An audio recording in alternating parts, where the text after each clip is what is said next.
Hello दोस्तों, स्वागत है आप सभी का अतुल्य आर्यस ऑनलाइन क्लासेज में। दोस्तों, रीट एसएसटी के आज के लेक्चर के अंदर हम बात करेंगे भारतीय राष्ट्रीय आंदोलन के विषय में, यानी 1919 से 1947 तक जो हमारे सिलेबस में दिया हुआ है। दोस्तों, हमारे सिलेबस के अंदर यूनिट नंबर 3 के अंदर देखिए मध्यकाल और आधुनिक काल है। बाकी सारी चीज़ें हम पढ़ चुके हैं। अंतिम जो हमारा टॉपिक रहता है वो है भारतीय राष्ट्रीय आंदोलन।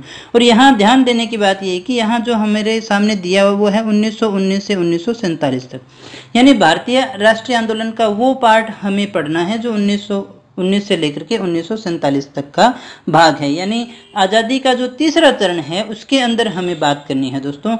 और इतना पढ़ेंगे, पहले सबसे पहले हम सिलेबस को पूरा करेंगे दोस्तों। उसके बाद में अगर आपके पास में समय बचे तो आप पूरे राष्ट्रीय आंदोलन को देख सकते हैं, लेकिन पहले हम वो चीज़ें देखेंगे जो हमारे पाठ्यक्रम में डायरेक्ट दे रखी है।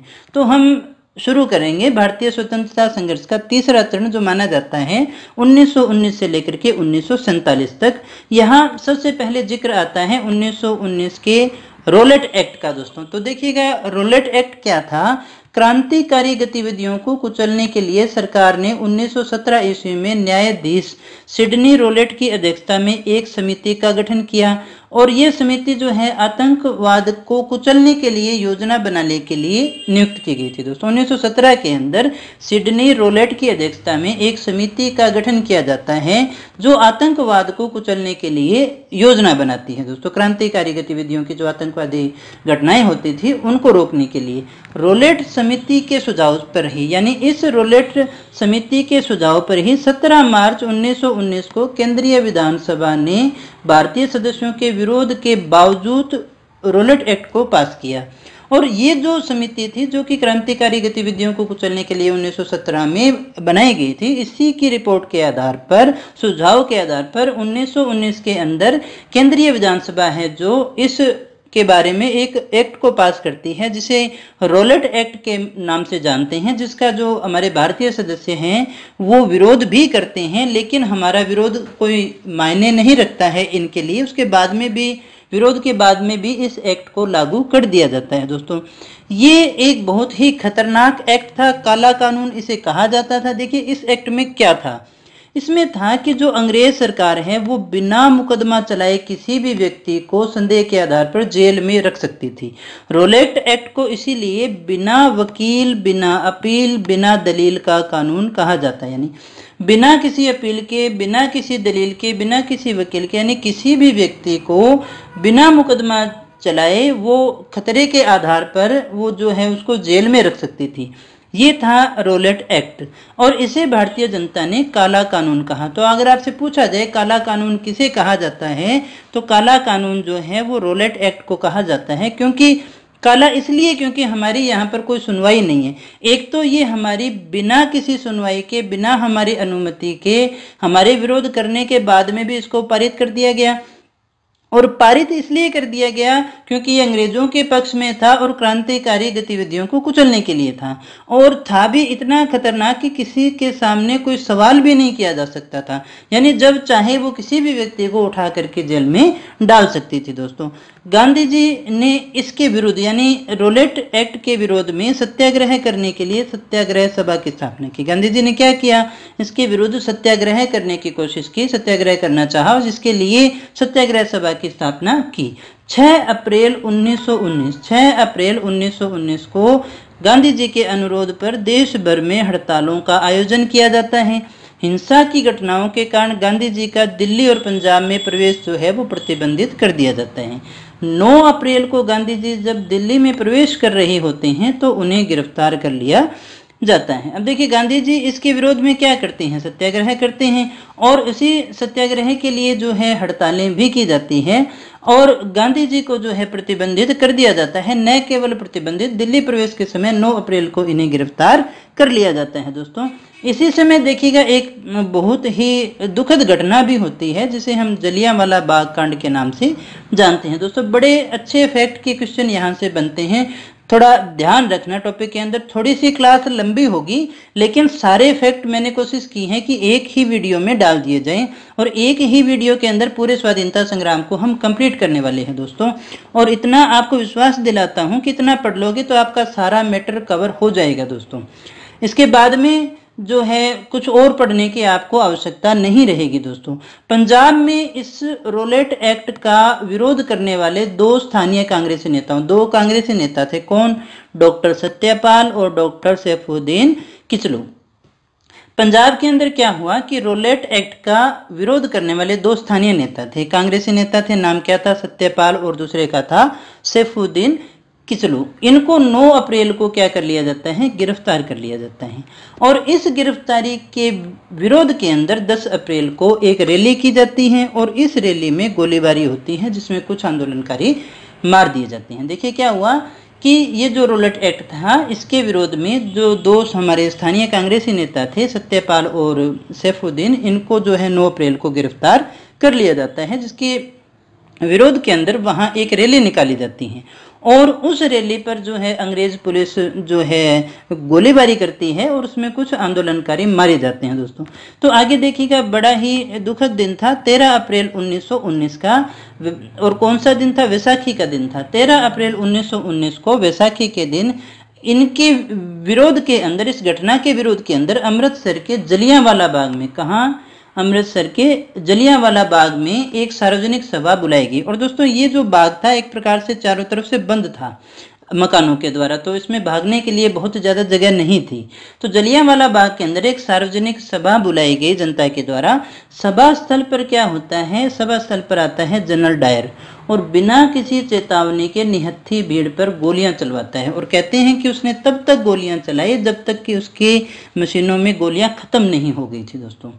तो ये बहुत ही बड़ा नरसंहार माना जाता है और एक रिकॉर्ड के अनुसार इसमें 1000 से ज़्यादा लोग मारे गए थे, लेकिन सरकारी रिपोर्ट में जो जिक्र था कि 379 ही लोग थे इसके अंदर। तो जलियांवाला बाग कांड कब हुआ? फैक्ट सबसे इंपॉर्टेंट, 13 अप्रैल 1919 को। क्यों हुआ था? क्योंकि इससे पहले जो है सैफुद्दीन और सत्यपाल जो कांग्रेसी नेता थे उनको गिरफ्तार कर लिया गया और उनके विरोध में जो रैली निकाली गई थी उसके अंदर जो गोलीबारी की गई थी उसमें कुछ आंदोलनकारी मारे गए थे, जिनके लिए 13 अप्रैल 1919 को सभा की गई थी दोस्तों। और इस सभा के अंदर जो है जनरल डायर क्या करता है? निहत्थे भीड़ पर अंधाधुंध गोलियां चलाता है जिसमें हमारे बहुत सारे निर्दोष लोग मारे जाते हैं दोस्तों। इसे ही हम जलियांवाला बाग कांड के नाम से जानते हैं दोस्तों। आगे हम बात करें तो इस हत्याकांड के विरोध के अंदर यानी प्रतिक्रिया में क्या होता है? रविंद्रनाथ टैगोर नाइटहुड की उपाधि जो है वो वापस दे देते हैं और वायसराय की कार्यकारिणी से शंकर नायर इस्तीफा दे देते हैं। अब सरकार क्या करती है? सरकार एक कमेटी नियुक्त करती है। इस कमेटी का नाम क्या है? Hunter committee. नाम याद रखना दोस्तों कि हत्याकांड की जांच के लिए कौन सी कमेटी बनाई गई थी, तो वो थी हंटर कमेटी सरकार की तरफ से। और ये हंटर कमेटी क्या करती है? पूरी जांच करने के बाद में डायर को दोष मुक्त घोषित कर देती है कि डायर ने कुछ भी गलत नहीं किया था। और यहाँ तक ब्रिटिश हाउस ऑफ कॉमन्स के अंदर डायर के काम को काफ़ी सराहा जाता है और उसे उपमा दी जाती है ब्रिटिश साम्राज्य के शेर की। तो यहाँ याद रखना है हमें कि कौन सी कमेटी का गठन किया गया? हंटर कमेटी का गठन किया गया था और डायर को दोष मुक्त घोषित कर दिया जाता है इस हंटर कमेटी के द्वारा। और यहाँ तक कि ब्रिटिश जो हाउस ऑफ कॉमन्स है उसके अंदर डायर को ब्रिटिश साम्राज्य का शेर भी कहा जाता है दोस्तों। इसी के साथ देखिएगा एक और आंदोलन का नाम आता है जिसका नाम है खिलाफत आंदोलन। क्या था ये? जलियांवाला बाग हत्याकांड से भारतीय राजनीति में आकस्मिक परिवर्तन आता है जो खिलाफत आंदोलन के शुरू होने से और ज़्यादा उग्र हो जाता है। देखते हैं खिलाफत आंदोलन क्या था। देखिए फर्स्ट वर्ल्ड वार, प्रथम विश्व युद्ध के अंदर तुर्की हार जाता है, तुर्की की पराजय होती है। अब देखिए क्या हुआ, इसका भारत पर क्या प्रभाव था? तुर्की की पराजय हुई तो ये भारत को कहाँ से प्रभावित कर रहा है? ये प्रभावित करता है भारतीय में रहने वाले मुसलमानों को, क्योंकि भारतीय जो मुसलमान थे वो तुर्की के सुल्तान को खलीफा मानते थे। तुर्की के सुल्तान को क्या मानते थे? खलीफा मानते थे, अपने जो है नेता मानते थे। युद्ध के बाद जब ब्रिटेन ने तुर्की का विभाजन स्वीकार किया, ब्रिटेन क्या करता है? युद्ध के बाद तुर्की का विभाजन स्वीकार कर लेता है, तो भारतीय मुसलमान इससे नाराज हो जाते हैं और इसीलिए वो क्या करते हैं, खिलाफत आंदोलन शुरू कर देते हैं दोस्तों। अब देखिएगा गांधी जी क्या करते हैं, जब गांधी जी खिलाफत आंदोलन में भाग लेते हैं तो ये आंदोलन और ज्यादा मजबूत होता है। गांधी जी ने खिलाफत आंदोलन को सहयोग दिया, लेकिन क्यों दिया, क्योंकि वे चाहते थे कि भारतीय मुसलमान भी ब्रिटेन के विरुद्ध जो हमारा स्वतंत्रता आंदोलन चल रहा है उसमें शामिल हो। तो मुसलमानों को भी अपने साथ जोड़ने के लिए वो हैं इस आंदोलन के अंदर सहयोग करने के लिए तैयार होते हैं और सहयोग करते भी हैं दोस्तों। अब देखिएगा अली बंधु, हकीम अजमल खां, डॉक्टर अंसारी, मौलाना अब्दुल कलाम आज़ाद आदि प्रमुख समर्थक और जो कि खिलाफत के नेता थे, इनके नेतृत्व के अंदर सितंबर 1919 में अखिल भारतीय खिलाफत कमेटी का गठन किया जाता है। कब किया जाता है, सितंबर 1919 के अंदर। 24 नवंबर 1919 को दिल्ली में होने वाली खिलाफत कमेटी की अध्यक्षता भी गांधी जी करते हैं। देख सकते हैं कितना इन्वॉल्व उनका हो चुका था इसके अंदर। अगस्त 1920 के अंदर सीवर्स की संधि के बाद में तुर्की का विभाजन हो जाता है दोस्तों। अब देखिएगा गांधी जी के खिलाफत आंदोलन कमेटी ने असहयोग आंदोलन का सुझाव दिया। खिलाफत आंदोलन कमेटी क्या कहती है कि हमें असहयोग आंदोलन को शुरू कर देना चाहिए, असहयोग आंदोलन का सुझाव देती है और इसे मान लिया जाता है। और जून 1920 में इलाहाबाद में खिलाफत कमेटी की मीटिंग में गांधी जी से असहयोग का नेतृत्व संभालने का आग्रह किया जाता है। तो एक प्रकार से असहयोग आंदोलन शुरू करने का प्रोग्राम चल पड़ता है। 1 अगस्त 1920 को गांधी जी ने असहयोग आंदोलन शुरू करने का फैसला लिया। कब, 1 अगस्त 1920 को। लेकिन होता क्या है, थोड़ी सी स्थितियां परिवर्तित हो जाती है। तुर्की में कमाल पाशा के नेतृत्व में हुई क्रांति से खलीफा का पद ही समाप्त कर दिया जाता है। तो अब जब खलीफा का पद ही नहीं रहा तो भारतीय मुसलमानों के पास खिलाफत आंदोलन चलाने का कोई कारण शेष नहीं रह जाता है और इस प्रकार से ये जो आंदोलन है वो यहीं रुक जाता है दोस्तों। अब देखिएगा इसका परिणाम क्या हुआ। आगे जो है सरकार एक नया एक्ट, नया अधिनियम लेकर के आती है 1919 का भारत सरकार अधिनियम, जिसे मोंटेग्यू चेम्सफोर्ड सुधार भी कहते हैं दोस्तों। इसके द्वारा क्या किया गया, देखिएगा काफी इंपॉर्टेंट है। केंद्रीय व प्रांतीय सरकारों के अंदर शक्तियों का विभाजन किया गया। क्या किया गया, केंद्रीय और जो प्रांतीय सरकार थी उनके अंदर शक्तियों का विभाजन किया जाता है। अब इसमें अवशिष्ट जो शक्तियां हैं वो केंद्र सरकार के पास में रहती है, प्रांतों में उत्तरदायी शासन। ये याद रखना, बहुत बार पूछा गया प्रश्न है। 1919 में हुआ था प्रांतों में उत्तरदायी शासन और द्वैध शासन स्थापित किया जाता है दोस्तों। प्रांतीय विषय जो थे इन्हें 2 भागों में बांट दिया गया। 2 भाग कौन कौन से थे, आरक्षित विषय और हस्तांतरित। आरक्षित विषय किसके पास में रहेंगे, जो विषय गवर्नर के प्रति उत्तरदायी कार्यकारिणी के पास में रहे वे आरक्षित कहलाए। यानी गवर्नर यानी सरकार के पास में जो विषय रहे वो तो क्या कहलाए, आरक्षित, और जो भारतीय प्रतिनिधियों के पास में रहे वे कहलाए थे हस्तांतरित विषय। केंद्र अनुत्तरदायी सरकार ही रही। गवर्नर जनरल जो था वो केवल भारत मंत्री व ब्रिटिश संसद के प्रति ही उत्तरदायी था। केंद्र में पहली बार द्विसदनात्मक जो व्यवस्था है वो स्थापित की गई थी दोस्तों। उच्च सदन को क्या कहा गया था, राज्य परिषद कहा गया था, और निम्न सदन को केंद्रीय विधानसभा कहा गया। देखिए क्या हुआ इस एक्ट के अंदर, समझने की दोबारा कोशिश करते हैं कि केंद्रीय व प्रांतीय सरकारों के अंदर शक्तियों को विभाजित कर दिया जाता है। अवशिष्ट शक्तियां केंद्र के पास में रहती हैं, प्रांतों में उत्तरदायी शासन और द्वैध शासन को स्थापित किया जाता है। अब देखिए प्रांतीय जो विषय थे उन्हें 2 भागों में बांटा गया। कौन कौन से थे, आरक्षित विषय और हस्तांतरित। अब आरक्षित कौन से थे, वे विषय जो गवर्नर के प्रति उत्तरदायी थे, उत्तरदायी कार्यकारिणी के पास थे, वे आरक्षित कहलाए, और जो भारतीय प्रतिनिधियों के पास में रहे वे हस्तांतरित कहलाए। केंद्र उत्तरदायी सरकार रही नहीं, केंद्रीय अनुत्तरदायी सरकार ही रही। गवर्नर जनरल केवल भारत मंत्री व ब्रिटिश संसद के प्रति ही उत्तरदायी हुआ करता था, वह हमारे प्रति उत्तरदायी नहीं था।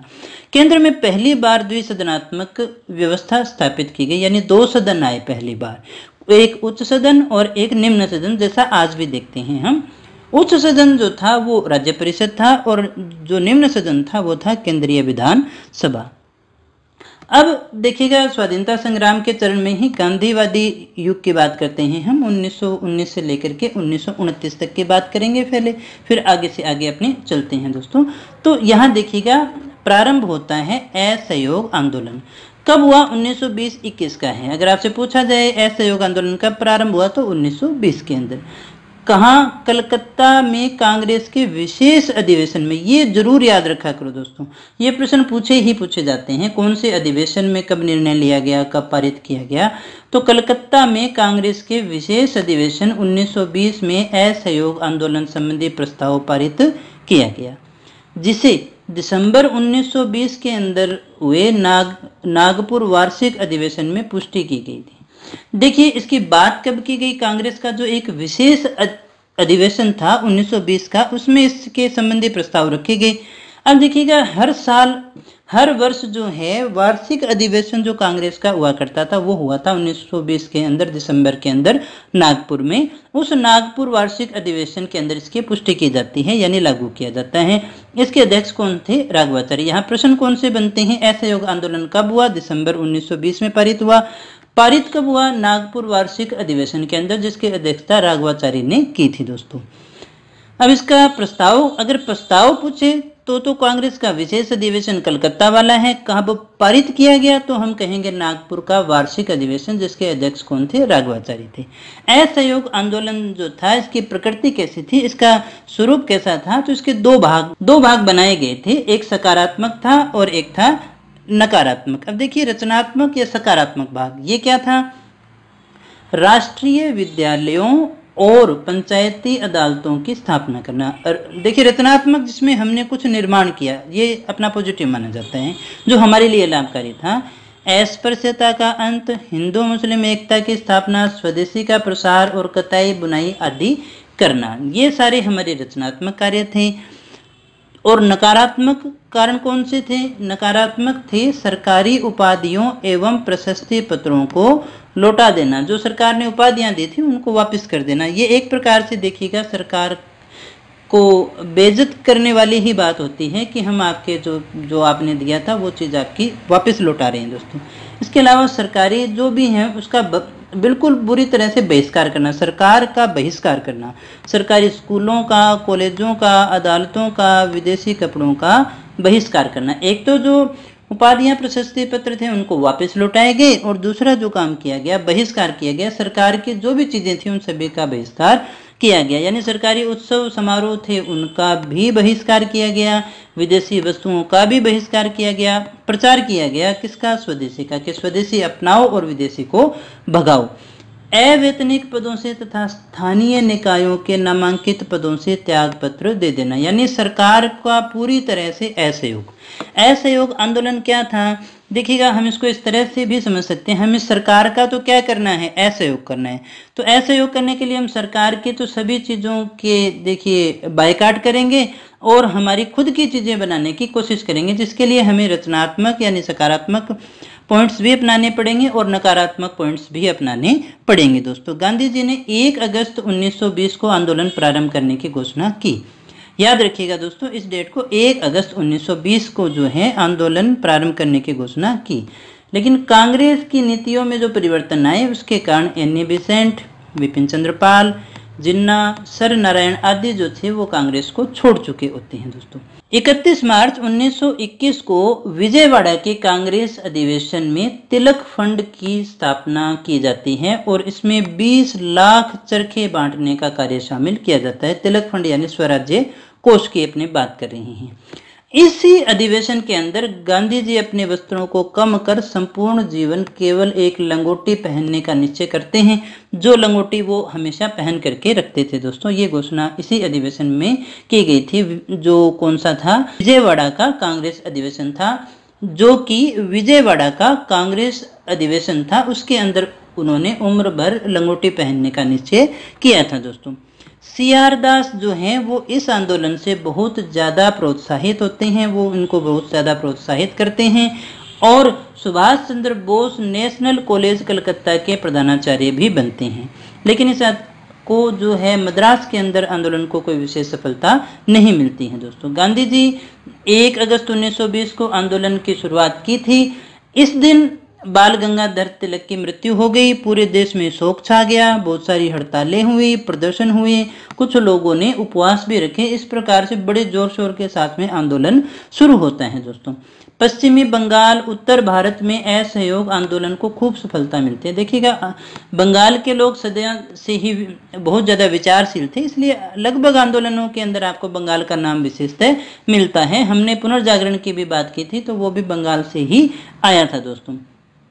तो यहाँ जो है आंदोलन को खूब सफलता मिलती है। लगभग 90,000 विद्यार्थियों ने सरकारी स्कूल और कॉलेजों को छोड़ा और 800 नए राष्ट्रीय स्कूल स्थापित किए गए, हमारे स्कूल स्थापित किए गए।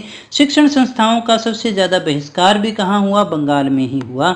शिक्षा का बहिष्कार मद्रास में बिल्कुल ही असफल रहा, यानी मद्रास को हम कह सकते हैं कि मद्रास के अंदर ये जो आंदोलन है वो बहुत ज़्यादा सफल नहीं रहा था दोस्तों। इसके बाद में गांधी जी ने भी इस समय अपना केसरी हिंद, जुलू पदक और बोर पदक जो था वो सरकार को वापस कर दे दिया, और गांधी जी का अनुकरण करते हुए सैकड़ों अन्य भारतीयों ने भी ब्रिटिश सरकार से मिले हुए पदकों को वापस कर दिया। तो ये पदक वापस करने की भी परंपरा यहाँ से प्रारंभ होती है। बहिष्कार आंदोलन के अंदर विदेशी कपड़ों की सार्वजनिक होली भी जलाई गई दोस्तों। तो देखिए, मैं आपको वापस दोहरा देता हूँ, दो प्रकार की क्रियाएं जो हैं इस आंदोलन में की गई थी। एक तो बहिष्कार किया गया सरकारी जो भी चीजें हैं, यहाँ तक कि वस्त्रों की चीजों की भी, और दूसरा सरकार का पूरी तरह से बहिष्कार किया गया और हमारे खुद के स्कूल कॉलेज वगैरह चीजें बनाने की कोशिश की गई थी दोस्तों। 17 नवंबर 1921 को प्रिंस ऑफ वेल्स भारत आए। उस दिन सरकार की क्रूर इस नीति के प्रति विरोध प्रकट करने के लिए संपूर्ण भारत में हड़ताल का आयोजन किया गया। वेल्स जब मुंबई पहुंचे तो वहां की सड़कें उन्हें वीरान और उजड़ी हुई मिली थी दोस्तों। तो इस प्रकार से हम देख सकते हैं कि कितना बड़ा प्रदर्शन जो है जोर शोर के साथ में चल रहा था दोस्तों।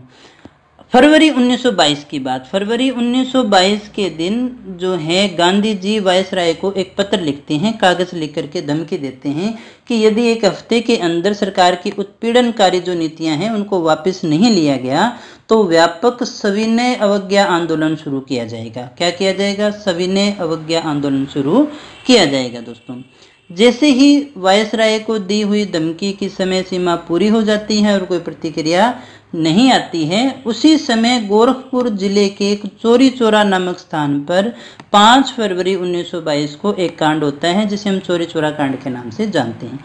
क्या था ये कांड? देखिए, ये एक घटना थी जिस घटना के अंदर आंदोलनकारियों की भीड़ ने पुलिस के 22 जवानों को, कितने जवानों को? 22 जवानों को थाने के अंदर ही जिंदा जला दिया। इस घटना से जो है गांधी जी बड़े आहत होते हैं और शीघ्र ही आंदोलन को समाप्त करने का निर्णय लेते हैं और 12 फरवरी 1922 को बारदोली सूरत के अंदर कांग्रेस कार्य समिति की बैठक में एक निर्णय के द्वारा इस आंदोलन की क्या है समाप्ति कर दी जाती है दोस्तों। तो चोरी चौरा कांड कब हुआ था? 5 फरवरी 1922 को। कहाँ हुआ था? चोरी चौरा में। और चोरी चौरा कहाँ है? गोरखपुर जिले में है दोस्तों। कब समाप्त कर दिया गया? तो ये देखिएगा 1922 में ये समाप्त हो गया। 12 फरवरी के अंदर आंदोलन समाप्त हो जाता है बारदोली की जो कार्य समिति की बैठक है उसके अंदर। जिस समय जनता का उत्साह चरम सीमा पर था, यानी हम देख रहे हैं कि जो आंदोलन है वो किस प्रकार से बढ़ रहा था, उस समय आंदोलन को वापस लेने का जो गांधी जी का फैसला था उससे देश को बड़ा आघात पहुंचता है। मोतीलाल नेहरू, सुभाष चंद्र बोस, जवाहरलाल नेहरू, सी राजगोपालाचारी, सीआर दास, अली बंधु आदि इस डिसीजन की बड़ी आलोचना करते हैं, कड़े रूप से आलोचना करते हैं। गांधी जी यंग इंडिया में लिखते भी हैं कि आंदोलन को हिंसक होने से बचाने के लिए मैं हर अपमान, हर एक यंत्रणापूर्ण बहिष्कार, यहाँ तक कि मौत भी सहने को तैयार हूँ। देखिएगा, गांधी जी अहिंसा के पुजारी थे और उन्हें भय था कि कहीं इस प्रकार की घटनाओं से जो है आंदोलन हिंसक न हो जाए, और अगर हिंसक हो गया तो सरकार को आंदोलन को दबाने का, खत्म करने का मौका मिल जाएगा दोस्तों, और फिर दोबारा नहीं हो पाएगा। इसलिए उन्होंने क्या किया? इसका पूरी तरह से बहिष्कार कर दिया था दोस्तों। ब्रिटिश सरकार 10 मार्च 1922 को गांधी जी को गिरफ्तार कर लेती है। न्यायाधीश ब्रूमफील्ड गांधी जी को असंतोष भड़काने के आरोप में 6 वर्ष की सजा दे देते हैं, कैद की सजा सुना देते हैं। लेकिन गांधी जी का स्वास्थ्य खराब हो जाता है और उन्हें 5 फरवरी 1924 को रिहा कर दिया जाता है दोस्तों। आंदोलन को सफल बताते हुए कूपलैंड क्या लिखते हैं कि गांधी जी ने भारत के इतिहास का रुख बदल दिया। उन्होंने वह कर दिखाया जो तिलक भी नहीं कर सके थे। राष्ट्रीय आंदोलन को क्रांतिकारी बनाया, स्वतंत्रता के लक्ष्य को और आगे बढ़ना सिखाया, सरकार के ऊपर संवैधानिक दबाव डालना सिखाया। वाद विवाद और समझौते के द्वारा नहीं अपितु शक्ति के द्वारा उन्होंने ये प्रक्रिया की, और वो शक्ति थी अहिंसात्मक शक्ति, यानी अहिंसा की शक्ति का इतना बड़ा प्रदर्शन देख करके वो भी आश्चर्यचकित रह गए थे दोस्तों। उनका आंदोलन शहरी बुद्धिजीवी वर्ग तक सिमट कर न रह करके गाँव की आम जनता तक पहुँच गया और जागृति पैदा करने लगा था। तो एक तरह से राष्ट्रीय आंदोलन बनाने की जो बात है वो यहाँ हमें देखने को मिलती है। सुभाष चंद्र बोस कहते हैं कि सन 1921 ने देश को सचमुच एक अच्छी तरह से संगठित दल दिया। इससे पहले कांग्रेस केवल एक संवैधानिक दल और बातचीत वाली संस्था मानी जाती थी। महात्मा गांधी ने क्या किया, कांग्रेस को न केवल एक नया संविधान और राष्ट्रव्यापी आधार दिया, बल्कि उन सबसे महत्वपूर्ण काम यह किया कि उसे क्रांतिकारी संगठन में बदल दिया था दोस्तों। अब जो कांग्रेस है वो एक राष्ट्रवादी संस्था बन चुकी थी दोस्तों। अभी हम यहाँ देख लेते हैं कांग्रेस के कुछ एक अधिवेशन हमने यहाँ लिखे हैं 1920 से लेकर के 1929 तक के, यहाँ से प्रश्न पूछे जा सकते हैं। 1920 का जो विशेष अधिवेशन था कलकत्ता में हुआ था, अध्यक्ष भी पूछे जा सकते हैं लाला लाजपत राय। 1920 का जो वार्षिक अधिवेशन नागपुर में हुआ, सी राघवाचार्य थे, ये हमने बात भी की। कांग्रेस का नया संविधान इस समय तैयार किया गया था दोस्तों। 1921 के अंदर जो है अहमदाबाद में हुआ, और इसके जो अध्यक्ष थे वो थे हकीम अजमल खां कार्यवाहक रूप में। यहाँ वल्लभ भाई पटेल जो है स्वागत कमेटी के अध्यक्ष बनाए जाते हैं दोस्तों। 1922 में गया में हुआ था, CR दास इसके अध्यक्ष थे। 1923 का जो विशेष अधिवेशन है वो दिल्ली में हुआ, मौलाना आजाद इसके अध्यक्ष थे। ये सबसे कम उम्र के कांग्रेस अध्यक्ष माने जाते हैं, इस बात को याद रखिएगा। 1923 का जो अधिवेशन हुआ वो काकीनाडा में हुआ, उसके जो अध्यक्ष थे मौलाना मोहम्मद अली थी। 1924 बेलगाम काफ़ी इंपॉर्टेंट है क्योंकि इसकी अध्यक्षता महात्मा गांधी ने की थी, और ये एकमात्र ही कांग्रेस ऐसा अधिवेशन था जिसकी अध्यक्षता जो है गांधी जी के द्वारा की गई थी दोस्तों। 1925 कानपुर की बात करें तो कानपुर का जो अधिवेशन है उसकी अध्यक्षता की थी सरोजिनी नायडू। ये इसलिए महत्वपूर्ण है, प्रथम भारतीय महिला कांग्रेस अध्यक्ष माना जाता है, और इसी के अंदर जो है हिंदी को कांग्रेस की आधिकारिक भाषा घोषित किया गया था दोस्तों। अब बात करें 1926 के अधिवेशन की तो गुवाहाटी में हुआ, और इसके जो अध्यक्ष थे वो थे श्रीनिवास आयंगर। 1927 का अधिवेशन मद्रास में हुआ, श्री M.A. अंसारी थे इसमें अध्यक्ष। 1928 का कोलकाता में हुआ, मोतीलाल नेहरू इसके अध्यक्ष थे। 1929 का लाहौर में हुआ, जवाहरलाल नेहरू इसके अध्यक्ष थे। इस समय क्या हुआ, स्वराज्य का प्रस्ताव पारित किया गया, पूर्ण स्वराज्य का, और स्वागत समिति के अध्यक्ष बनाए गए थे सैफुद्दीन किचलू। इसके बाद में देखिएगा अगले जो मुख्य संस्था आती है हमारे सामने वो है स्वराज्य पार्टी।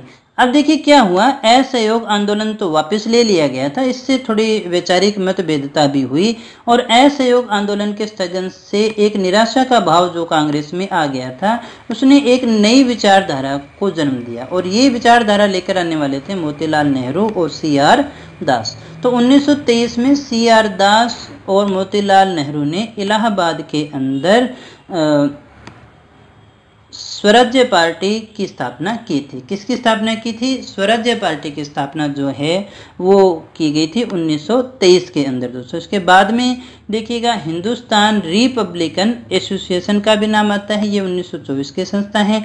इसकी स्थापना कानपुर में हुई थी। कहाँ हुई थी, कानपुर में, और इसके सदस्य थे सचिंद्र नाथ सान्याल, भगत सिंह, शिव वर्मा, सुखदेव, राम प्रसाद बिस्मिल और चंद्रशेखर आजाद। देखिएगा आंदोलन को हम दो रूप में देखते हैं, दो चीजें समानांतर चलती हैं। एक तो कांग्रेस के साथ में अहिंसात्मक और कांग्रेस का एक पूरा चलता रहता है, लेकिन उसके साथ साथ में कुछ और लोग भी थे जिनके छोटे संगठन थे और व्यक्तिगत रूप से भी वो आज़ादी के संघर्ष में कार्यरत थे, जैसे भगत सिंह, चंद्रशेखर आजाद, राम प्रसाद बिस्मिल, जो उग्रवादी विचारधारा के माने जाते थे, लेकिन उनके प्रयास भी जो आज़ादी से ही संबंधित थे, वो भी अपने कार्य अपने ढंग से कर रहे थे। तो हम दोनों चीज़ों को साथ में लेकर के चल रहे हैं। तो दिल्ली के फिरोज शाह कोटला मैदान के अंदर सितंबर 1928 में चंद्रशेखर आज़ाद ने इसका नाम बदलकर हिंदुस्तान सोशलिस्ट रिपब्लिक एसोसिएशन कर दिया। तो हिंदुस्तान रिपब्लिक एसोसिएशन की स्थापना कब हुई थी? ये हुई थी 1924 में, कुछ लोगों के द्वारा की गई थी। 1928 में इसी का जो है आज़ाद ने नाम बदल कर दिया था हिंदुस्तान सोशलिस्ट रिपब्लिकन एसोसिएशन। इसके बाद में देखिएगा एक मुख्य घटना है काकोरी कांड। काकोरी कांड क्या था कि देखिएगा जो यहाँ उग्रवादी गतिविधियां चल रही थी, उन गतिविधियों के लिए धन आवश्यक था। तो धन प्राप्त करने के उद्देश्य से 9 अगस्त 1925 को जब एक रेलगाड़ी सरकारी खजाना सहारनपुर से लखनऊ लेकर के जा रही थी, 9 अगस्त 1925 को एक सरकारी जो गाड़ी है वो सरकारी खजाना लेकर के सहारनपुर से लखनऊ जा रही थी। तो उसे जो है रास्ते के अंदर काकोरी नामक स्टेशन पर इनके द्वारा लूट लिया जाता है। और इस सारे जो विचारधारा को बनाने वाला था वो था राम प्रसाद बिस्मिल।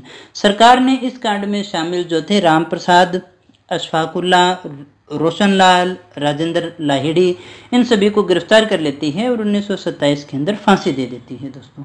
और सचिंद्र सान्याल को आजीवन कारावास देती है। इसमें शामिल जो थे चंद्रशेखर आज़ाद भी इसमें शामिल थे। ये पुलिस मुठभेड़ के अंदर मारे जाते हैं 23 फरवरी 1931 को इलाहाबाद के अल्फ्रेड पार्क के अंदर हैं। जब इनको लोग जो हैं घेर लेते हैं, अंग्रेज अधिकारी घेर लेते हैं, तो इनके पास में मात्र एक गोली बचती है और वो अपने आप को मार करके शहीद हो जाते हैं, ताकि वो आज़ाद थे और कभी वो अंग्रेजों के हाथ भी नहीं आए थे, जीते जी उनको छू भी नहीं पाई थी अंग्रेजी सेना।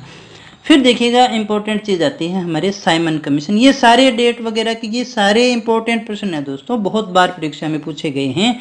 मैं उन्हीं प्रश्नों की बात कर रहा हूँ जिनके पूछे जाने की सबसे ज़्यादा यहाँ संभावना है दोस्तों। हम बात कर रहे थे साइमन कमीशन की। साइमन कमीशन 1919 में पारित सरकारी अधिनियम, यानी 1919 में जो एक्ट पारित किया था उसका क्या प्रभाव हुआ, उसकी जांच करने के लिए सर जॉन साइमन के नेतृत्व में 6 सदस्यीय आयोग 1927 को भारत आता है।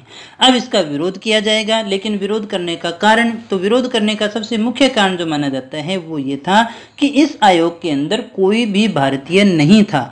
तो कोई भी भारतीय नहीं होने के कारण कांग्रेस इसका जो है काले झंडे दिखा करके विरोध करती है दोस्तों। तो जब ये साइमन कमीशन भारत आता है तो काले झंडे दिखा करके इसका विरोध किया जाता है। साइमन कमीशन 3 फरवरी 1928 को आता है। ये डेट्स आपसे पूछी जा सकती हैं। साइमन कमीशन 3 फरवरी 1928 को भारत आता है। इसे व्हाइट मैन कमीशन भी कहते हैं दोस्तों। इसे क्या कहते हैं? White man commission. अगर आपसे पूछा जाए व्हाइट मैन कमीशन कौन सा था, तो साइमन कमीशन ही है, क्योंकि सारे गोरे लोग थे इसमें।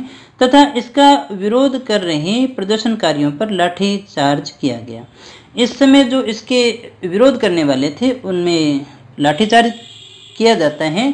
और इस लाठीचार्ज के अंदर जो है 30 अक्टूबर 1928 को लाहौर में प्रदर्शन करते समय जो है लाला लाजपत राय घायल हो जाते हैं और अंततः उनकी मृत्यु भी हो जाती है दोस्तों। घायल होने पर वो एक बात भी कहते हैं, मेरे ऊपर पड़ने वाली एक एक लाठी अंग्रेजी शासन के ताबूत में आखिरी कील साबित होगी। तो देखिए साइमन कमीशन का विरोध करते समय जो है लाला लाजपत राय की लाठियों के कारण मृत्यु हो जाती है। 30 अक्टूबर 1928 को वो घायल होते हैं और इसीलिए इन्होंने कहा था मेरे ऊपर पड़ने वाले एक एक लाठी जो है अंग्रेजी शासन के ताबूत में आखिरी कील साबित होगी।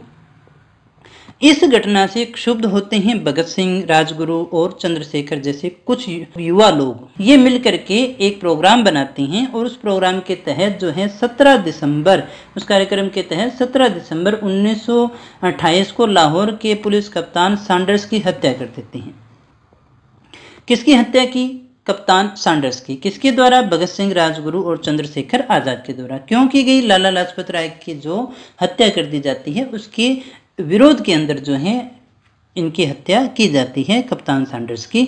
पब्लिक सेफ्टी बिल पास होता है। पब्लिक सेफ्टी बिल पास होने के विरोध में 8 अप्रैल 1929 को बटुकेश्वर दत्त व भगत सिंह जो हैं वो सेंट्रल लेजिस्लेटिव असेंबली में बम फेंकते हैं और बम फेंक करके कहीं जाते भी नहीं हैं, वहीं रहते हैं और अंग्रेज़ों के द्वारा गिरफ्तार कर लिए जाते हैं दोस्तों। यहाँ उनका बम फेंकने का जो उद्देश्य था वो सोई हुई सरकार को जगाने का था, आतंकित करने का था।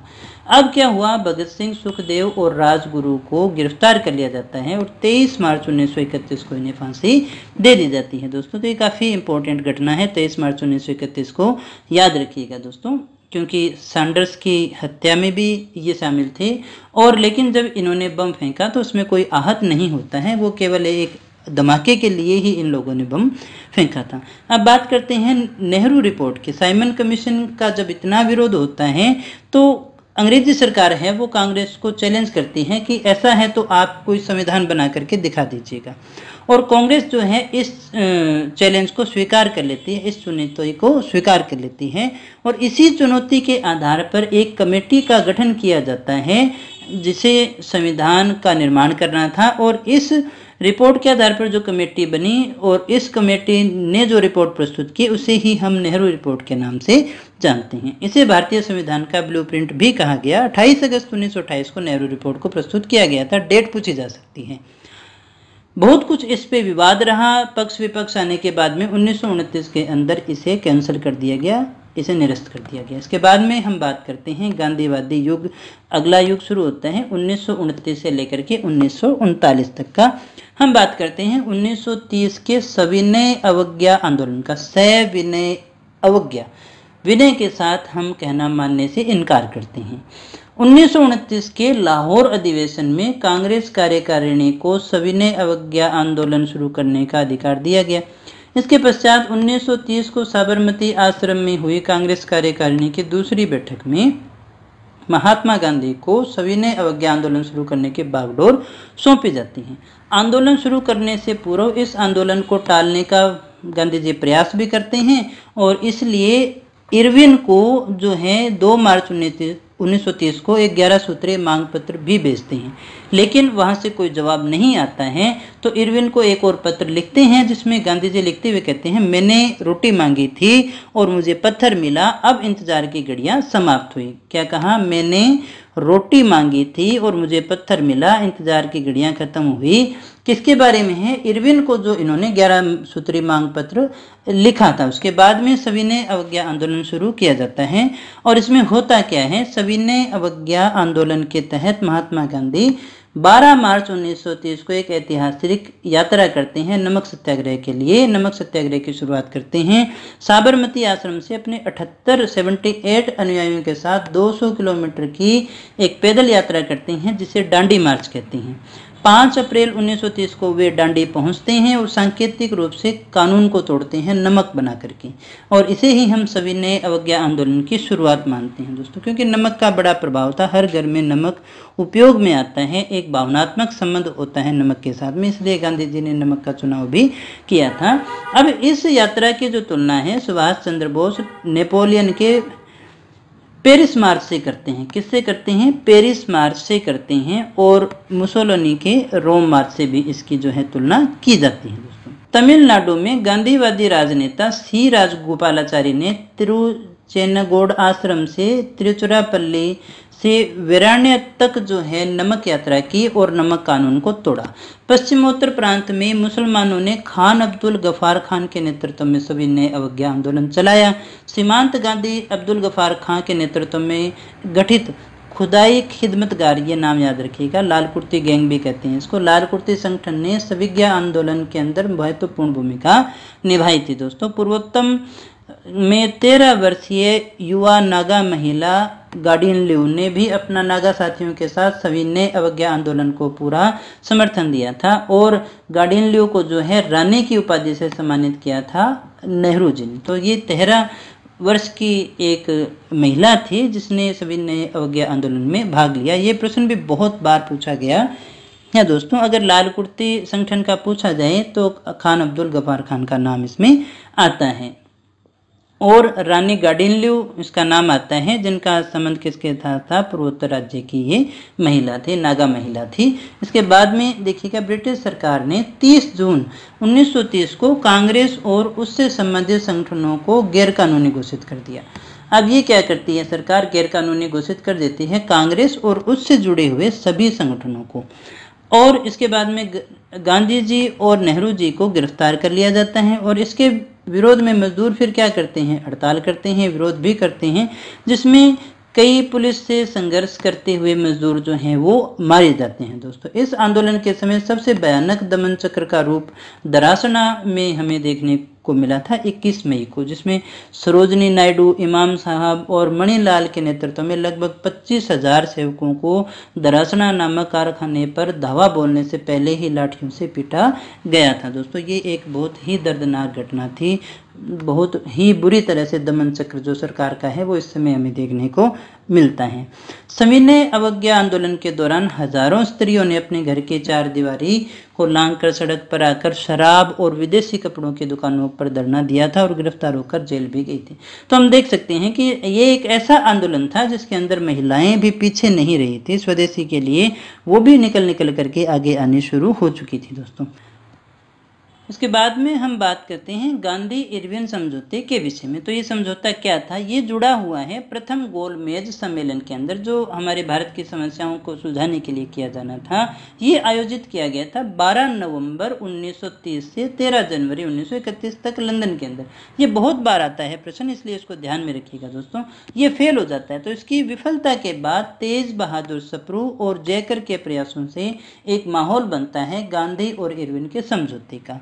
गांधी और इरविन के बीच में लंबी वार्ता होती है और 5 मार्च 1931 को समझौता होता है, जिसे गांधी इरविन समझौता कहते हैं। बहुत बार परीक्षा में पूछा गया है। दोस्तों, इसकी मुख्य बातें कौन सी थी उनको जान लेते हैं कि गांधी के नेतृत्व में कांग्रेस जो है सविनय अवज्ञा आंदोलन को समाप्त कर देगी, समाप्त करने के लिए तैयार होगी। कांग्रेस द्वितीय गोलमेज सम्मेलन में हिस्सा लेने के लिए भी तैयार होती है। किस आधार पर कि सम्मेलन में पेश किया जाने वाला जो संवैधानिक सुधार होगा वो संघीय व्यवस्था, उत्तरदायित्वपूर्ण शासन व्यवस्था, भारत के हित को देखते हुए प्रतिरक्षा, वैदेशिक मामलों, अल्पसंख्यकों से जुड़े मामलों आदि के बारे में सुरक्षात्मक और आरक्षात्मक व्यवस्था के ऊपर आधारित होगा, यानी भारत के हित में होगा।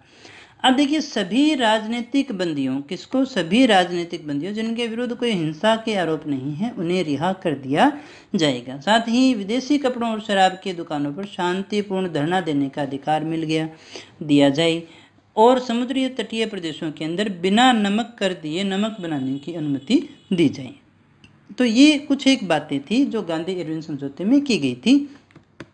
अब इस समझौते को कराची अधिवेशन 1931 में अनुमोदित किया गया। ये याद रखा करो दोस्तों, कब किया गया था, कराची अधिवेशन 1931 के अंदर इस समझौते की आलोचना हुई, क्योंकि यही जो है एक काले दाग के रूप में गांधी जी पर माना जाता है, जिसकी हमेशा आलोचना अगर किसी को करनी हो तो सबसे पहले यही नाम उठता है। दोस्तों, यही घटना उठती है।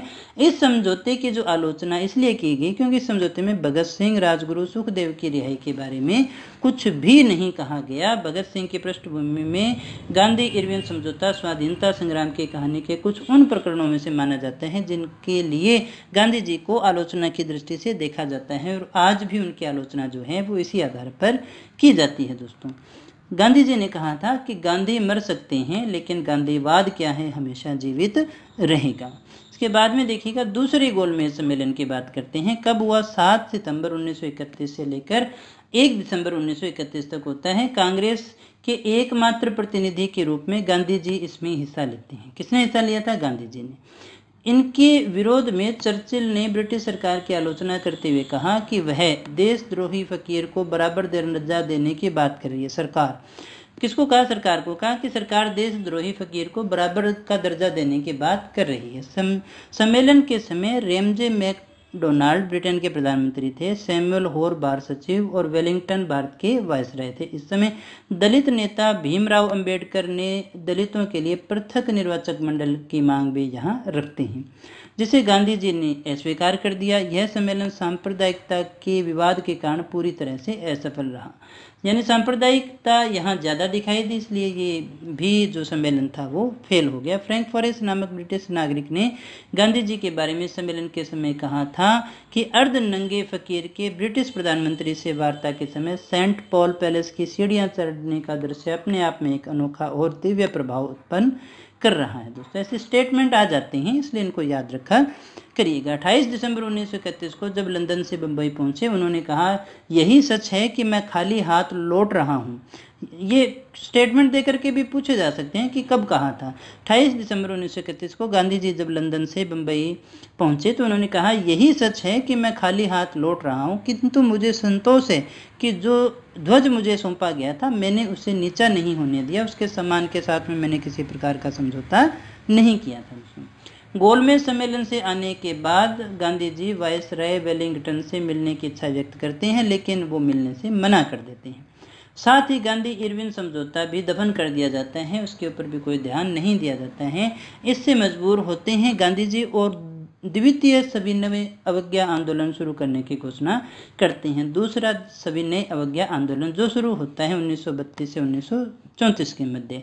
1 जनवरी 1932 को कांग्रेस कार्य समिति द्वारा सविनय अवज्ञा आंदोलन को दोबारा शुरू करने का निर्णय लिया गया। इसलिए इसके शुरू होने के शीघ्र बाद ही कांग्रेस के प्रमुख नेता गांधी, नेहरू, खान अब्दुल गफार खां आदि को गिरफ्तार कर लिया जाता है और कांग्रेस को गैर कानूनी संस्था घोषित कर दिया जाता है। इसी आंदोलन के समय 16 अगस्त 1932 को ब्रिटिश प्रधानमंत्री रैमजे मैकडोनाल्ड सांप्रदायिक पंचायत की घोषणा करते हैं और इस पंचायत के कारण जो है वो आंदोलन की दिशा ही बदल जाती है। इसके द्वारा क्या किया गया था, पृथक निर्वाचन प्रणाली को केवल मुसलमानों के लिए जारी रखा गया, बल्कि इसे दलित वर्गों पर भी लागू कर दिया गया था। पृथक जो निर्वाचन प्रणाली थी उसका विस्तार इस पंचायत के द्वारा किया गया था दोस्तों। अब देखिए 8 मई 1933 को गांधी जी जो है अछूतों के प्रति हिंदुओं का जो दुर्व्यवहार है उस पर पश्चाताप करते हुए देश से अस्पृश्यता को जड़ से समाप्त करने का उद्देश्य लेते हुए जेल में ही शुद्धि के लिए एक उपवास की शुरुआत करते हैं। 21 दिन के उपवास की शुरुआत करते हैं। उपवास से पूर्व गांधी जी कहते हैं या तो छुआछूत को जड़ से समाप्त कर दो या फिर मुझे अपने बीच से हटा दो, यह मेरी अंतरात्मा की पुकार है और चेतना का निर्देश है। उपवास शुरू होने के शीघ्र बाद ही जो सरकार है वो गांधी जी को जेल से रिहा कर देती है। रिहाई के बाद गांधी जी मई 1933 में सविनय अवज्ञा आंदोलन को 12 सप्ताह के लिए स्थगित कर देते हैं और 1 अगस्त 1933 को जो है व्यक्तिगत सविनय अवज्ञा आंदोलन को शुरू करते हैं, लेकिन ये सफल नहीं होता है, इसलिए इसको भी स्थगित कर दिया जाता है। अब देखिएगा गांधी जी को जो है विठल भाई पटेल, सुभाष चंद्र बोस गांधी जी को राजनेता के रूप में असफल घोषित कर देते हैं दोस्तों। अब आता है सांप्रदायिक पंचायत, जिसकी अभी अपने बात कर रहे थे। अगस्त 1932 के अंदर सविनय अवज्ञा आंदोलन को कमजोर करने के लिए ही जो है ब्रिटिश प्रधानमंत्री रैमजे मैकडोनाल्ड 16 अगस्त 1932 को सांप्रदायिक पंचायत की घोषणा करते हैं। इसे पृथक निर्वाचन प्रणाली के अंदर जो है न केवल मुसलमानों के लिए लागू रखते हैं बल्कि दलित वर्ग पर भी इसको लागू कर देते हैं। इसके द्वारा जो है मुसलमान, ईसाई, सिख, आंग्ल भारतीय और महिलाएं भी जो हैं वो इसमें शामिल कर ली जाती हैं दोस्तों। इसके बाद में देखिएगा जो सबसे इम्पोर्टेंट बात है वो आती है पूना पैक्ट की। ये जो पृथक निर्वाचक प्रणाली जो लागू की गई थी उसके विरोध में गांधी जी जेल में ही 20 सितंबर 1932 को आमरण अनशन शुरू कर देते हैं और उपवास के 5 दिन बाद 26 सितंबर 1932 को गांधी जी और अंबेडकर के अंदर एक समझौता होता है जिसे हम पूना पैक्ट के नाम से जानते हैं। किस नाम से जानते हैं? पूना पैक्ट या पूना समझौता। इसमें दलितों के लिए जो है पृथक निर्वाचन की व्यवस्था को स्थगित कर दिया जाता है। सीटों के अंदर कोटा जो है वो बढ़ा दिया जाता है दोस्तों। फिर हुआ था तीसरा गोलमेज सम्मेलन 1932 के अंदर। कब हुआ? 17 सितंबर 1932 से 24 दिसंबर 1932। तीसरे गोलमेज सम्मेलन का आयोजन किया गया। इसमें केवल राजभक्त और सांप्रदायिकवादियों ने ही भाग लिया था। अंबेडकर भी इसमें शामिल थे।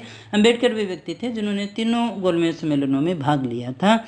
कांग्रेस ने इसमें किसी प्रकार से भाग नहीं लिया और तीनों सम्मेलनों के आधार पर 1933 के अंदर एक श्वेत पत्र प्रकाशित किया जाता है और उसी के आधार पर भारत सरकार अधिनियम 1935 पारित किया जाता है दोस्तों, जिसके बहुत सारे जो आर्टिकल हैं वो आज के संविधान में भी शामिल है दोस्तों।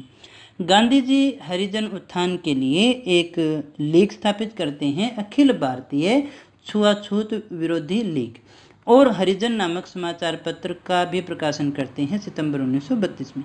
7 नवंबर 1933 को गांधी जी ने वर्धा से हरिजन यात्रा प्रारंभ की। यात्रा के दौरान गांधी जी को कई स्थानों पर काले झंडे भी दिखाए गए। उनकी सभाओं में उत्पात भी मचाया गया, इनके विरुद्ध पर्चे भी बांटे गए। एक प्रकार से उसमें पूरा विरोध का वातावरण था।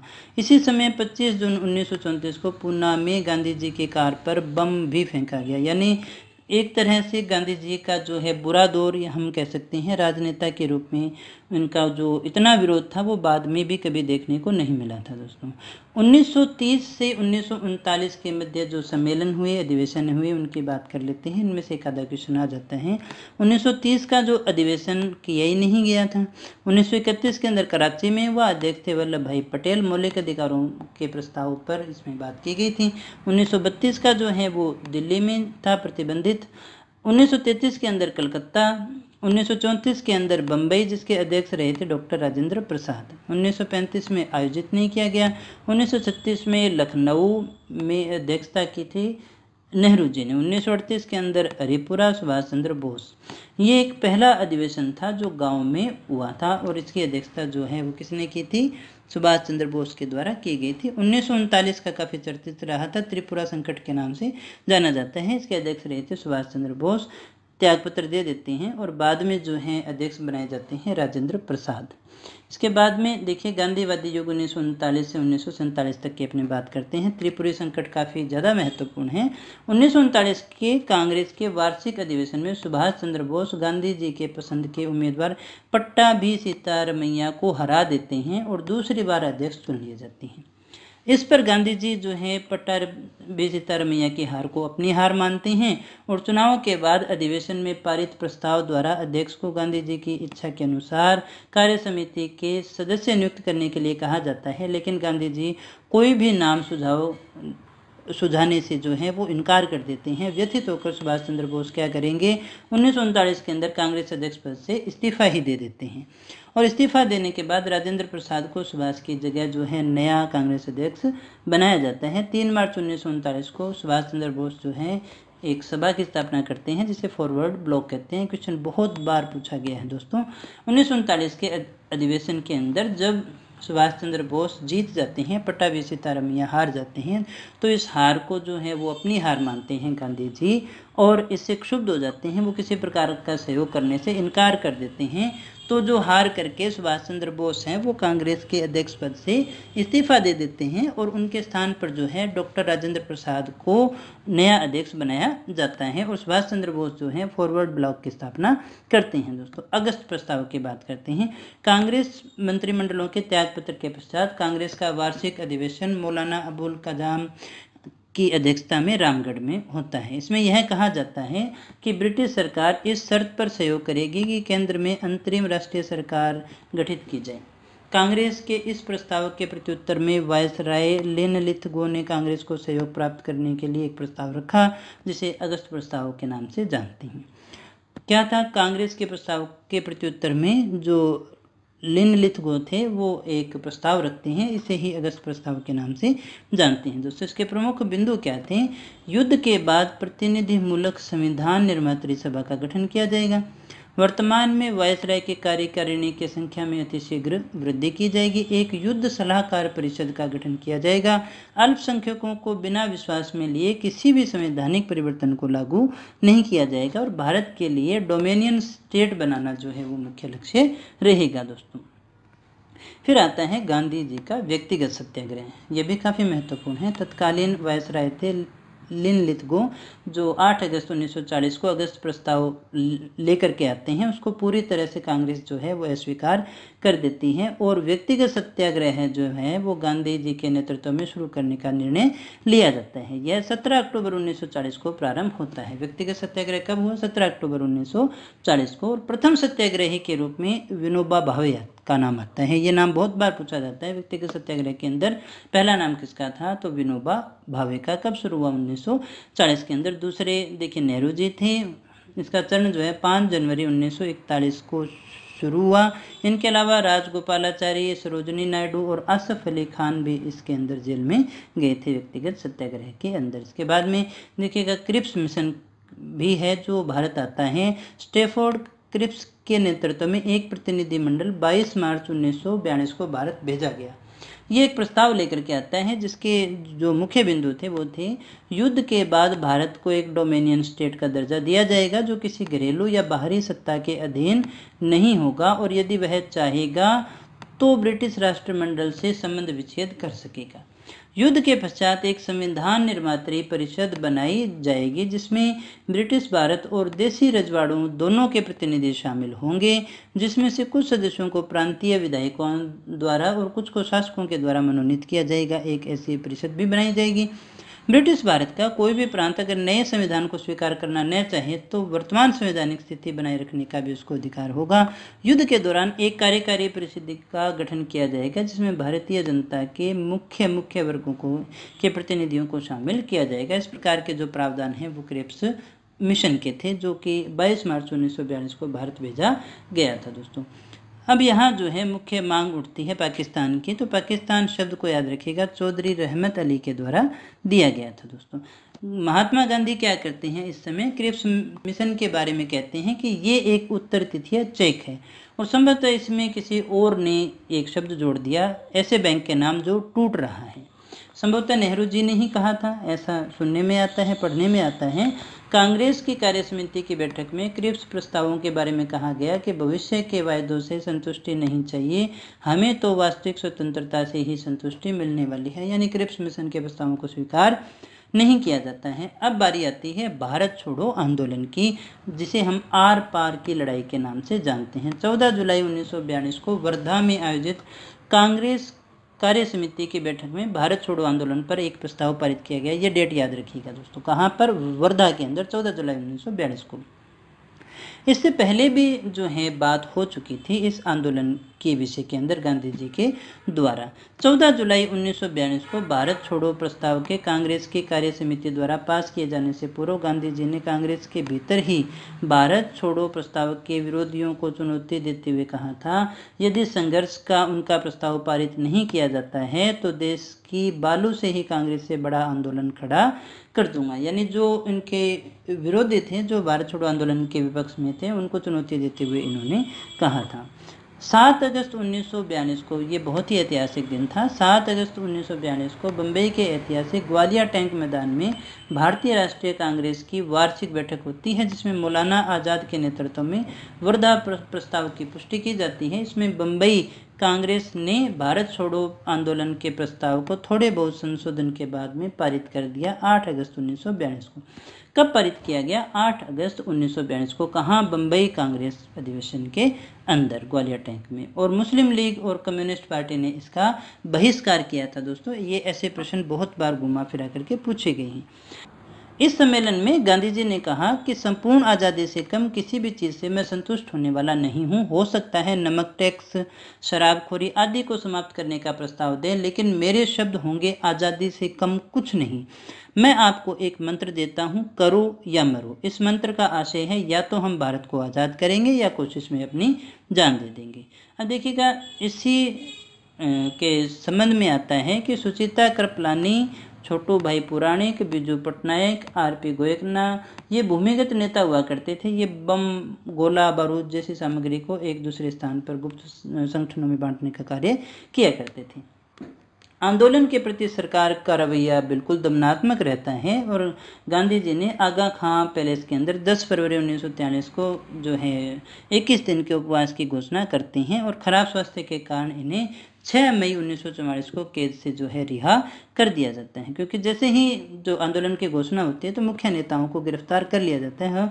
और वैसे पूछा जाए आपसे कि भारत छोड़ो आंदोलन का कोई नेता नहीं था, ये स्वचालित था, ऐसा क्वेश्चन बहुत बार पूछा गया है। इस समय समानांतर सरकारें भी बनी थी इस आंदोलन के दौरान। भारत छोड़ो आंदोलन के दौरान देश के कई इलाकों में ब्रिटिश सत्ता समाप्त कर समानांतर सरकारों की स्थापना की गई, जिसमें से पहला नाम बलिया का आता है, जहाँ पर चित्तू पांडे ने समानांतर सरकार की स्थापना की थी। बंगाल के मिदनापुर के तामलुक नामक स्थान पर जातीय सरकार का गठन हुआ और महाराष्ट्र में भी सतारा की सरकार जो है वो सबसे ज़्यादा दीर्घजीवी साबित हुई थी दोस्तों। समानांतर सरकार यानी अंग्रेजी सरकार के समानांतर इन इलाकों के अंदर खुद की सरकार की जो है वो स्थापना की गई थी दोस्तों। असफलता के कारण सुसंगठित योजना नहीं थी, नेताओं को जेल में बंद कर देने से इसमें नेतृत्व नहीं मिल पाया था, इसलिए ये आंदोलन जो है समाप्त हो गया और क्रूरतापूर्वक इसका दमन भी किया गया था दोस्तों। अब आती है वेवेल योजना और शिमला सम्मेलन 1945। अक्टूबर 1945 में लिन लिथगो की जगह वेवेल वायसराय बन करके आते हैं और शांति लाने के उद्देश्य से कांग्रेस कार्य समिति के सदस्यों को रिहा कर दिया जाता है। जून 1945 में ये एक योजना रखते हैं जिसकी मुख्य बातें थी, केंद्र में नई कार्य परिषद का गठन किया जाएगा। परिषद में वायसराय और सैन्य प्रमुख के अतिरिक्त सभी जो होंगे वो भारतीय होंगे, यानी भारतीयों का जो वैल्यू है वो बढ़ाया जा रहा था। प्रतिरक्षा जो विभाग है वो वायसराय के अधीन ही रहेगा। कार्यकारिणियों में मुसलमानों की संख्या स्वर्ण हिंदुओं के बराबर रखी जाएगी। कार्यकारिणी परिषद की अंतरिम राष्ट्रीय सरकार के समान होगी। गवर्नर जनरल बिना कारण निषेधाधिकार का प्रयोग नहीं करेगा। राजनीतिक दलों की एक सम्मिलित सभा भी बुलाई जाएगी ताकि कार्यकारिणी की नियुक्ति के लिए एक सर्वसम्मत सूची प्रस्तुत की जा सके। ये कुछ एक बातें थी जो देखिए वेवेल के द्वारा प्रस्तुत की गई थी, जिसे वेवेल योजना के नाम से भी हम जानते हैं दोस्तों। द्वितीय विश्व युद्ध के पश्चात ब्रिटेन में सत्ता परिवर्तन हुआ और इसके फलस्वरूप जो है एटली सरकार में आते हैं। कौन आते हैं? एटली। और काफ़ी बदलाव भी होता है। एटली ने भारत में आम चुनाव कराने की घोषणा की। अब यहाँ साथ ही हम बात कर लेते हैं सुभाष चंद्र बोस और आज़ाद हिंद फौज के विषय में। तो सेकेंड वर्ल्ड वार के बाद में सरकार जो है सुभाष चंद्र बोस को कलकत्ता में नज़रबंद कर देती है। 17 जनवरी 1941 को सुभाष चंद्र बोस कलकत्ता से गायब हो जाते हैं और देखिए क्या करते हैं, काबुल से वो ओरलैंडो मेसोट्टा नाम से एक इटालियन पासपोर्ट बनाते हैं और वो पासपोर्ट लेकर के वो रूस पहुंच जाते हैं। रूस पर जर्मनी आक्रमण कर देता है तो रूस मित्र राष्ट्रों में शामिल हो गया, इसलिए सुभाष चंद्र बोस को वहाँ से जर्मनी जाना पड़ता है। जर्मनी में जो है सुभाष चंद्र बोस की मुलाकात हिटलर से होती है और वो हिटलर से सहयोग भी मांगते हैं दोस्तों। और जर्मनी में ही भारतीय जो है इन्हें उपाधि देते हैं, किसकी? नेताजी की। जर्मनी में ये फ्री इंडिया सेंटर की स्थापना करते हैं और यहाँ पहली बार सुभाष ने जय हिंद का नारा दिया था। फरवरी 1943 में वे जर्मनी से जापान के लिए रवाना होते हैं और जून 1943 में जापान पहुंचते हैं।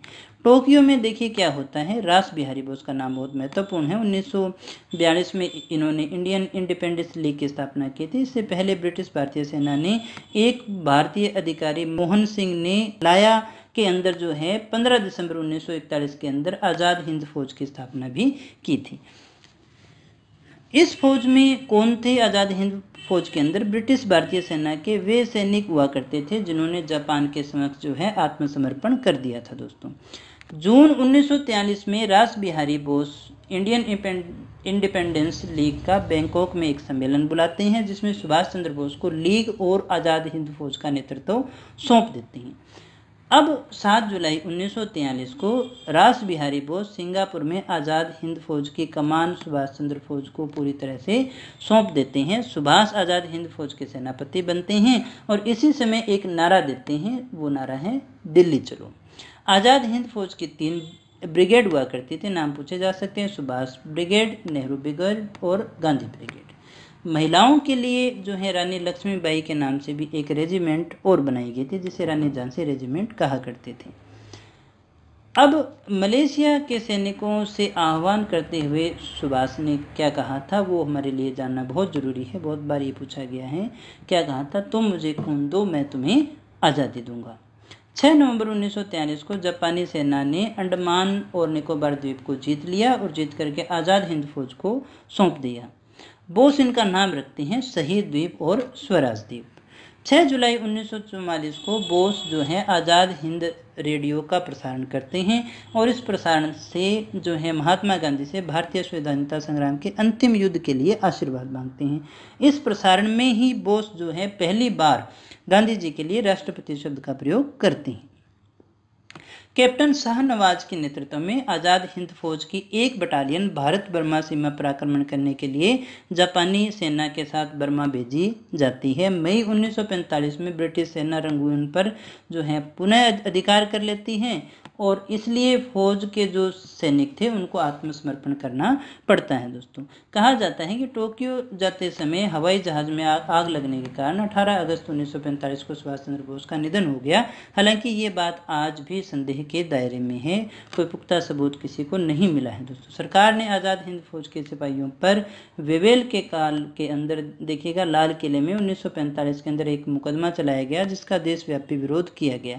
12 नवंबर को आज़ाद हिंद फौज दिवस जो है जनता के द्वारा मनाया जाता है। फौज के सिपाहियों के अंदर सरदार गुरबख्श सिंह और ढिल्लो प्रेम सहगल और शाहनवाज को फांसी की सजा सुनाई जाती है। दोस्तों, किस किस को? सरदार गुरबख्श सिंह, ढिल्लो प्रेम सहगल और शाहनवाज को जो है फांसी की सजा सुनाई जाती है, लेकिन जनता के विरोध के कारण सरकार को इस सजा को माफ करना पड़ता है।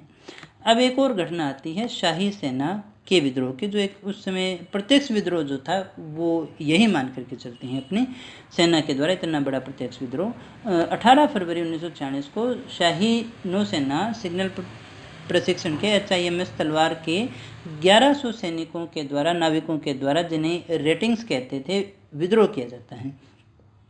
इस विद्रोह का कारण था नस्ल भेद, खाना खराब मिलना, वेतन कम मिलना और आज़ाद हिंद फौज पर चलाया गया मुकदमा। शीघ्र ही ये जो विद्रोह है वो फैलने लगता है, आगे से आगे मद्रास चला गया, कराची चला जाता है, कलकत्ता में फैल जाता है। विद्रोही नाविक जो हैं MS खान को ये सारा नेतृत्व सौंपते हैं और ये फैलता ही चला जाता है, जिससे चिंतित होकर के सरदार पटेल और जो जिन्ना हैं वो इनको आत्मसमर्पण के लिए कहते हैं नाविकों को, और ये आश्वासन देते हैं कि उन पर मुकदमा नहीं चलाया जाएगा। इस आश्वासन के बाद जो है विद्रोही 25 फरवरी 1946 को आत्मसमर्पण कर देते हैं। दोस्तों, फिर आता है हमारे कैबिनेट मिशन 1946 के अंदर ब्रिटिश प्रधानमंत्री एटली जो है भारत में एक 3 सदस्यीय उच्च स्तरीय संसदीय दल भेजने का निर्णय लेते हैं।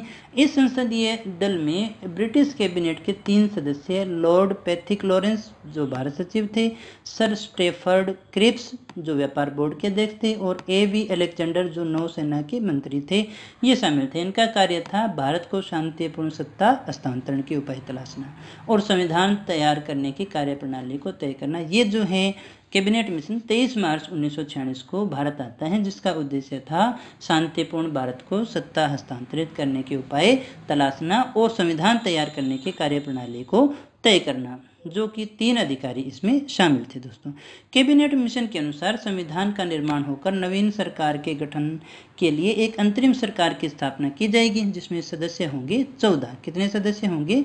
14। ये 14 कौन कौन होंगे? 6 कांग्रेस के, 5 मुस्लिम लीग के और 1 भारतीय ईसाई होगा, 1 सिख होगा और 1 पारसी होगा। इस प्रकार से 14 सदस्यों का जो है पैनल बनाया गया था। जुलाई 1946 में संविधान सभा के गठन के लिए प्रांतीय व्यवस्थापिकाओं में चुनाव हुए और कांग्रेस को ब्रिटिश भारत के प्रांतों में 296 में से 205 सीटें मिलती हैं, जिससे लीग जो है वो बौखला जाती है। लीग द्वारा अंतरिम सरकार में शामिल होने से मना कर दिया जाता है, तो वायसराय जो है लीग के प्रतिनिधित्व के बिना ही कार्यकारिणी का गठन कर देते हैं।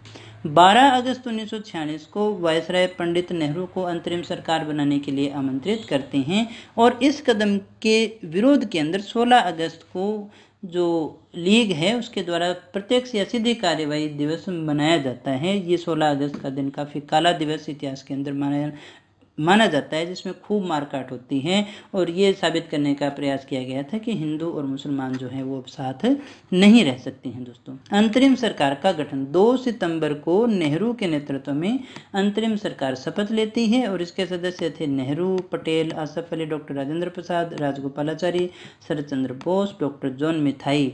इस कार्यकारिणी जो परिषद थी इसका अध्यक्ष था वायसराय और उपाध्यक्ष थे नेहरू। 26 अक्टूबर 1946 को लीग भी जो है एक विशेष योजना के तहत इसमें शामिल हो जाती है अंतरिम सरकार के अंदर, लेकिन उसका जो उद्देश्य था वो यहाँ सहयोग करना नहीं था, बल्कि पाकिस्तान की मांग को आगे बढ़ाना था, जिसके लिए हमारे कार्यों के अंदर बाधा डालने की कोशिश इनके द्वारा की जाती है। सरकार में शामिल होने के बाद भी जो लीग है वो संविधान सभा में शामिल होने से इनकार कर देती है। ये असहयोगात्मक जो रवैया है इसको देखकर पटेल कहते हैं आखिर में तंग आकर कि अब जन्ना जो है विभाजन चाहे न चाहे हम लोग जो है विभाजन करना चाहते हैं दोस्तों। उसके बाद में हम बात करते हैं एटली की घोषणा की। 20 फरवरी 1947 का समय है। ब्रिटिश प्रधानमंत्री Clement Attlee House of Commons के अंदर यह घोषणा करते हैं कि अंग्रेज 30 जून 1948 तक सत्ता जो है भारतवासियों को सौंप देंगे। एटली वेवेल के स्थान पर माउंटबेटन को जो है भारत का वायसराय नियुक्त करते हैं। 22 मार्च को माउंटबेटन 34वें वायसराय के रूप में भारत को अतिशीघ्र स्वतंत्रता दिलाने के उद्देश्य से भारत आते हैं। माउंटबेटन भारत आते हैं 22 मार्च को। माउंटबेटन 15 अगस्त 1947 को सत्ता जो है सौंपने का दिन निर्धारित करते हैं दोस्तों। अब बात करते हैं माउंटबेटन योजना की। तो 20 फरवरी 1947 को जो है ब्रिटिश प्रधानमंत्री एटली के द्वारा घोषणा की गई थी, बयान दिया गया था कि 30 जून 1948 तक है भारतीयों को सत्ता अंग्रेज जो है वो सौंप देंगे। और उसके साथ ही कहा था कि जब तक संविधान का निर्णय न हो जाए, एक संविधान का निर्णय न हो जाए, तब तक अंग्रेजों को ये अधिकार होगा कि वे जिसे चाहें वो शक्ति सौंप सकते हैं। तो माउंटबेटन को जो है वायसराय बना करके भेजा गया था। ये सारी बातें अभी हमने की हैं। 3 जून को ये जो है भारत विभाजन के साथ सत्ता हस्तांतरण की योजना प्रस्तुत की जाती है। इसे हम 3 जून योजना या डिकी बर्ड प्लान के नाम से भी जानते हैं। 15 अगस्त 1947 से भारत में 2 अधिराज्यों की स्थापना हो जाएगी और सभी जो शक्तियां हैं वो इन्हें हस्तांतरित कर दी जाएंगी। बंटवारा कैसे था देखिएगा। सिंध, उत्तरी पूर्वी सीमा प्रांत, पश्चिमी पंजाब, पूर्वी बंगाल, बलूचिस्तान और असम के सिलहट जिले को छोड़कर सभी प्रांत भारत में शामिल होने थे। पंजाब और बंगाल के बंटवारे के लिए रेड क्लिफ आयोग की स्थापना की गई। दोनों अधिराज्यों को प्रभुत्व संपन्न घोषित करके इन्हें अपने अपने संविधान बनाने का अधिकार दे दिया गया, यानी वो अपना अपना संविधान बना सकते हैं। दोनों अधिराज्यों के मंत्रिमंडलों के सुझाव पर गवर्नर जनरल को संवैधानिक प्रमुख के रूप में नियुक्त करने का अधिकार दिया जाएगा। तो पाकिस्तान ने जिन्ना को चुना और भारत ने माउंटबेटन को चुना था। 15 अगस्त से भारत मंत्री और इंडिया ऑफिस जो है वो खत्म हो जाएंगे। भारतीय राजाओं को भारत या पाकिस्तान में शामिल होने की इजाज़त दी गई थी दोस्तों। उत्तर पश्चिमी सीमा प्रांत और असम के सिलहट जिले में जनमत संग्रह के द्वारा यह पता लगाया जाना था कि वह किसके साथ रहना चाहता है। इसके बाद में देखिएगा पारित होता है भारत स्वतंत्रता अधिनियम 1947। माउंटबेटन योजना के आधार पर 4 जुलाई 1947 को ब्रिटिश संसद ने भारतीय स्वतंत्रता विधेयक प्रस्तुत किया। 15 जुलाई को बिना किसी संशोधन के हाउस ऑफ कॉमन्स द्वारा 16 जुलाई 1947 को ब्रिटिश सरकार ने इस पर हस्ताक्षर कर दिए। इस अधिनियम के आधार पर 14 अगस्त 1947 को पाकिस्तान और 15 अगस्त को भारत जो है वो स्वतंत्र हो गया। जिन्ना पाकिस्तान के गवर्नर जनरल बने और लियाकत अली प्रथम प्रधानमंत्री बने थे। भारत में लॉर्ड माउंटबेटन प्रथम गवर्नर जनरल और जो नेहरू थे वो प्रथम प्रधानमंत्री बनते हैं। लॉर्ड लिस्ट्रोवेल जो थे भारत के अंतिम राज्य सचिव थे। और स्वतंत्रता के समय आपसे पूछा जाए कि ब्रिटेन के प्रधानमंत्री कौन थे, तो वो थे एटली। तो इस प्रकार से देखिएगा हमारा ये जो स्वाधीनता संग्राम का आंदोलन जो था 1947 तक लेकर के पूरा होता है दोस्तों। सभी जरूरी फैक्ट यहाँ पर डाल दिए गए हैं दोस्तों, जितने आपके परीक्षा के अनुरूप थे, जितना परीक्षा के लिए आवश्यक थे दोस्तों।